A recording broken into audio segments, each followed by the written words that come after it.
بسم اللہ الرحمن الرحیم۔ لاسٹ لیکچر میں ہم نے ریم کے بارے میں پڑھا تھا، تو ہم نے ڈسکس کیا کہ جب آپ کمپیوٹر کو سٹارٹ کرتے ہیں تو ہارڈ ڈسک سے کچھ necessary files one by one RAM میں لوڈ ہونا شروع ہو جاتی ہیں، اور وہ فائلز بیسیکلی آپریٹنگ سسٹم کی فائلز ہوتی ہیں۔ آپریٹنگ سسٹم سے مراد آپ کے کمپیوٹر میں چلنے والی ونڈوز، جو ونڈوز 10 آپ کے کمپیوٹر میں چل رہی ہے اس کو ہم اب آپریٹنگ سسٹم بولا کریں گے۔ یا آپ لینکس یوز کر رہے ہیں یا میری طرح میک سسٹم یوز کر رہے ہیں، تو یہ صرف میں نے آپ کو سمجھانے کے لیے ونڈوز کا لفظ استعمال کیا ہے کہ آپریٹنگ سسٹم سے مراد ونڈوز اور میک اور لینکس کوئی بھی ہو سکتی ہے۔ تو ونڈوز کی فائلیں one by one hard disk سے ریم میں لوڈ ہوتی ہیں، اور عام طور پہ ہم کیا بولتے ہیں کہ ہمارا کمپیوٹر جو ہے وہ سٹارٹ ہو رہا ہے۔ تو بیسیکلی بیک اینڈ پہ یہ پروسیس چل رہا ہوتا ہے جس کو ہم کہتے ہیں کمپیوٹر سٹارٹ ہو رہا ہے۔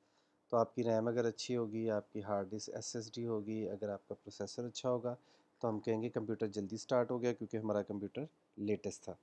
تو بیسیکلی کیا ہوتا ہے، جب یہ تینوں چیزوں کی آپس میں کوآرڈینیشن، ان تینوں ڈیوائسز کی آپس میں کوآرڈینیشن اچھی ہوتی ہے تو ہم کہتے ہیں ہمارا کمپیوٹر فاسٹ ہے۔ تو یہ پروسیس بیسیکلی فاسٹ ہو جاتا ہے جب آپ ہارڈ ڈسک سے ڈیٹا، ہارڈ ڈسک سے نیسیسری فائلز ریم میں لوڈ ہوتی ہیں تو ہم کہتے ہیں کمپیوٹر سٹارٹ ہو گیا۔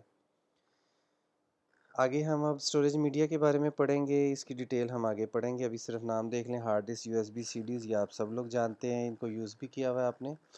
اسٹوریج کے حوالے سے ایک میکانزم ریڈ اور رائٹ، لائک آپ نے ہارڈ ڈسک میں کوئی ڈیٹا رائٹ کیا، کچھ کاپی کیا تو ہم بولیں گے رائٹ کیا۔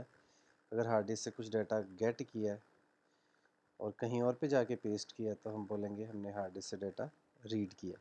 ریڈ اور رائٹ یو ایس بی میں، سی ڈی ہو یا ہارڈ ڈسک ہو، سب کے لیے سیم پروسیس ہے۔ یہ آپ کے سامنے ڈیوائسز ہیں، ہارڈ ڈسک، سولڈ اسٹیٹ مین ایس ایس ڈی۔ یہ لیٹسٹ ہارڈ ڈسک ہیں جو ایس ایس ڈی کہلاتی ہیں۔ اگر آپ اپنے کمپیوٹر میں ہارڈ ڈسک، صرف ہارڈ ڈسک چینج کر لیں اور S S D hard disk solid state drive لگوا لیں، آپ کے کمپیوٹر کی سپیڈ ڈبل ہو جاتی ہے۔ آپ یہ پروسیس، یہ تجربہ کر کے دیکھ سکتے ہیں۔ یو ایس بی آپ سب لوگ جانتے ہیں، بس ایک چیز میمورائز کر لیں کہ یو ایس بی جو ہے وہ پیور الیکٹرانک ڈیوائس ہے، اور ہارڈ ڈسک جو ہے ایس ایس ڈی سے پہلے تک کی hard disk basically mechanical devices تھی، اس لیے سلو بھی تھی۔ یہ بھی ڈیٹیل ہم بعد میں پڑھیں گے۔ میموری کارڈز، یہ وہی میموری کارڈز ہیں جو موبائلز میں بھی استعمال ہوتے ہیں۔ اس کے بعد آپٹیکل ڈسک، سی ڈیز، ڈی وی ڈیز، یہ ساری آپٹیکل ڈسک میں آ جاتی ہیں، یہ بھی الیکٹرانک ڈیوائسز نہیں ہیں۔ کلاؤڈ سٹوریج، جس کا ابھی بہت چرچا ہے، آپ کوئی بھی ڈیٹا جو ہے کلاؤڈ پہ رکھ لیں۔ Cloud mean is nothing but ایسا ایریا جو آپ کے کمپیوٹر کے ساتھ لنکڈ نہیں ہے۔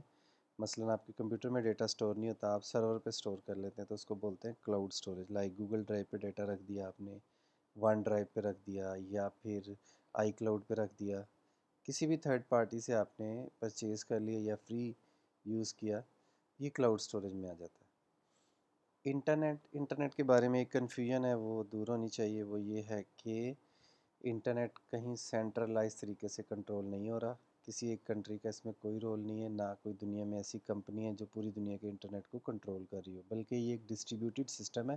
اس کو یوں سمجھیں کہ آج سے بہت عرصہ پہلے، کوئی 40-50 ایئرس پہلے، فزکس کے کچھ ریسرچرز تھے، انہوں نے کچھ ریسرچ کی تو انہوں نے ڈیسائیڈ کیا کہ وہ اپنی ریسرچ کو شیئر کریں گے دنیا کے ساتھ، تو انہوں نے آئیڈیا دیا، تو وہاں سے انٹرنیٹ کا کانسیپٹ آیا۔ یہ بالکل ایسے ہی جیسے آپ اپنے آفس میں ڈیسائیڈ کریں کہ ایک روم میں کام کرنے والے لوگ اپنا ڈیٹا دوسرے روم میں کاپی کریں گے، تو آپ نے اپنے آفس کے دو آفسز کو، دو ڈپارٹمنٹس کو ان کیبلز کے ذریعے یا وائی فائی کے ذریعے یا وائرلیس، جیسے بھی، ان کو آپس میں جوڑ دیا، کنیکٹ کر دیا۔ اب ایک آفس کے ایک کمرے کے لوگ دوسرے کمرے میں بیٹھے ہوئے لوگوں کے کمپیوٹرز پہ ڈیٹا شیئر کر سکتے ہیں، تو یہ ایک انٹرنیٹ ہو گیا، بیسیکلی ایک لوکل ایریا کا آپ کا نیٹ ورک ہو گیا۔ تو انٹرنیٹ بھی بیسیکلی ایک وائڈ ایریا نیٹ ورک ہے، یہ کہیں سینٹرلائز طریقے سے کنٹرول نہیں ہو رہا۔ آگے چلتے ہیں، ورلڈ وائڈ ویب۔ یہ آپ جب بھی کوئی ویب سائٹ اوپن کرتے ہیں تو آپ لکھتے ہیں www.yahoo.com، تو www مین world wide web. World wide web سے آپ نے کنفیوز نہیں ہونا، بلکہ آپ سمجھ لیں کہ یہ ایک میکانزم ہے جو آپ کو دے دیا گیا کسی بھی ویب سائٹ کو اوپن کرنے کا۔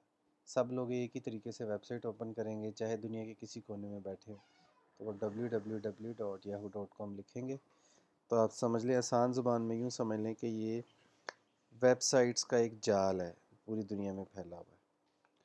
اس کے بعد آ جاتا ہے دی ویب۔ اس کا مطلب ویب مین ویب سائٹ۔ چلیں ویب کو اگنور کریں، نیچے چلتے ہیں۔ Website, website is a collection of related web pages. تو کوئی بھی website basically collection of related web pages ہوتی ہے، like NTU national textile university کی جو ویب سائٹ ہے اس کو آپ اوپن کریں گے تو اس کے سارے پیجز جو ریلیٹڈ ہوں گے، لائک اس میں اسٹوڈنٹس کے لیے انفارمیشن ہوگی یا ٹیچرس کے لیے ہوگی، تو سارے ایک ہی بارے میں معلومات موجود ہوں گی۔ اس لیے کہا جاتا ہے کوئی بھی ویب سائٹ جو ہے وہ collection of related web pages ہے، ایک دوسرے سے لنکڈ بھی ہیں، لاجیکلی بھی اور فزیکلی بھی۔ اس کے بعد آ جاتا ہے ویب سرور۔ کوئی بھی ویب سائٹ جب آپ URL میں لکھتے ہیں www.yahoo.com انٹر کیا آپ نے، تو ریکویسٹ جاتی ہے ویب سرور کے پاس۔ ویب سرور آپ کے کمپیوٹر پہ وہ ویب سائٹ لوڈ کر دیتا ہے۔ اس کا مطلب یہ ہے کہ کوئی بھی ویب سائٹ جو آپ اوپن کر رہے ہیں بیسیکلی دنیا کے کسی کمپیوٹر کی ہارڈ ڈسک میں سیو ہوتی ہے، پڑی ہوتی ہے، اور انٹرنیٹ چونکہ سارے کمپیوٹرز کا آپس میں کونیکٹ کر رہا ہے، تو ہم جب کوئی ویب سائٹ اوپن کرنے کی ریکویسٹ کرتے ہیں تو کسی نہ کسی سرور سے ہمارا وہ ڈیٹا جو سرور پہ پڑا ہوتا ہے وہ ہماری مشین پہ لوڈ ہو جاتا ہے، تو ہم کہتے ہیں جی ویب سائٹ اوپن ہو گئی۔ تو بیسیکلی یہ کسی سرور کی ہارڈ ڈسک سے ہمارے پاس آتی ہے۔ تو جب آپ ویب سائٹ کو لائیو کرتے ہیں، ڈومین لیتے ہیں، اسپیس لیتے ہیں، تو وہ بھی کانسیپٹ یہی ہے کہ کسی نہ کسی کمپیوٹر، کسی نہ کسی سرور کے اوپر آپ کی ویب سائٹ پڑی ہوتی ہے جن کو آپ اینولی پے کر رہے ہوتے ہیں اس اسپیس کا، اس کو ویب سرور بولا جاتا ہے جہاں پہ ویب سائٹ سیو ہوتی ہے۔ دی ویب یہ وہی چیزیں آگے چلے۔ دا براؤزر، براؤزر مین آپ کا Safari browser, Chrome, Internet Explorer, Mozilla, Firefox. تو اس کی آسان تعریف یہ ہوئی کہ کوئی بھی ویب سائٹ اوپن کرنے کے لیے ہم جو سافٹ ویئر استعمال کرتے ہیں اس کا نام براؤزر ہے، ویب براؤزر بھی بول سکتے ہیں۔ Search engine, search engine basically آپ سرچ انجن کو آپ ایک ویب سائٹ ہی بولیں گے، جیسے گوگل ہے www.google.com، ایک ایسی ویب سائٹ جو سرچنگ کے لیے استعمال ہوگی وہ سرچ انجن کہلائے گی۔ اس کے بیک اینڈ پہ کیا کیا سرور کام کریں اس سے ہمیں کنسرن نہیں ہے، فی الحال ہم کیا بات کریں سرچ انجن کی، اور سرچ انجن سے مراد کوئی بھی سائٹ جو آپ کو سرچنگ میں ہیلپ کرے، عام طور پہ یاہو اور گوگل جو ہیں وہ زیادہ یوز ہوتے ہیں۔ Online social networks, یہ تو بہت زیادہ کامن تھنگز ہے، Twitter, Facebook, WhatsApp بھی آپ کہہ سکتے ہیں، اور بے شمار اس طرح کے جو پلیٹ فارمز ہیں یہ online social networks میں آ جاتے ہیں۔ اس کو ہم اگنور کریں۔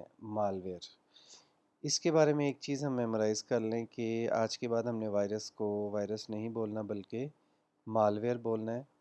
بیسیکلی یہ مال ویئر ہوتا ہے جس کو ہم وائرس بولتے ہیں، اور وائرس جو ہے یہ مال ویئر کی ایک ٹائپ ہے۔ تو مال ویئر کی 4 ٹائپس ہیں: virus, worms, Trojan horse, spyware. تو مال ویئر مین ملیشیس سافٹ ویئر، کوئی بھی ایسا پروگرام جو ہارمفل ہو کمپیوٹر کے لیے وہ مال ویئر کہلائے گا۔ اس میں پہلی ٹائپ وائرس ہے، ہر وہ مال ویئر جو یہ ایبلٹی رکھتا ہو کہ وہ اپنے آپ کو خود سے ایگزیکیوٹ کر لے اور فائلوں کو افیکٹ کرے، کتنا کرے یہ ہم بات نہیں کر رہے، وہ خود بخود اپنے آپ کو ایگزیکیوٹ کر سکے اور فائلوں کو افیکٹ کرے، وائرس کہلائے گا۔ وارمز، کوئی بھی ایسا مال ویئر آپ کے کمپیوٹر میں آ گیا جو ریپلیکا بنانا شروع کر دے، لائک اکثر ایسے مال ویئرس کمپیوٹر میں آ جاتے ہیں جو کاپیز ہی بنائی جاتے ہیں اپنی، تو ایسے مال ویئر کو آئندہ آپ نے وائرس نہیں بولنا، آپ نے کہنا ہے میرے سسٹم میں وارمز آ گئے۔ ٹروجن ہارس، کوئی بھی ایسا پروگرام، کوئی بھی ایسا مال ویئر جو آپ کے کمپیوٹر کی ایکسیس حاصل کر لے، لائک آپ کمپیوٹر یوز کر رہے ہیں، کسی سافٹ ویئر کی مدد سے کسی نے آپ کے کمپیوٹر کو ایکسیس کر لیا، آپ کا کرسر موو ہونا شروع ہو گیا ہے، تو آپ کہیں گے میرے سسٹم میں وائرس آ گیا، یہ نہیں کہیں گے بلکہ کیا کہیں گے، ٹروجن ہارس آ گیا۔ ایسا مال ویئر جو آپ کے کمپیوٹر کی ایکسیس کو گین کر لے وہ ٹروجن ہارس کہلائے گا۔ Last one is spyware, spy مین جاسوس، جو آپ کے کمپیوٹر سے انفارمیشن کلیکٹ کر لے۔ اگر آپ کے کمپیوٹر میں کوئی ایسا پروگرام، کوئی ایسا مال ویئر انٹر ہو گیا ہے اور آپ کے کمپیوٹر کی انفارمیشن چرا کے لے گیا، تو آپ کہیں گے میرے سسٹم میں اسپائی ویئر آیا تھا۔ آج کے لیکچر کا لاسٹ ٹاپک ہمارا ہے اسپیمنگ۔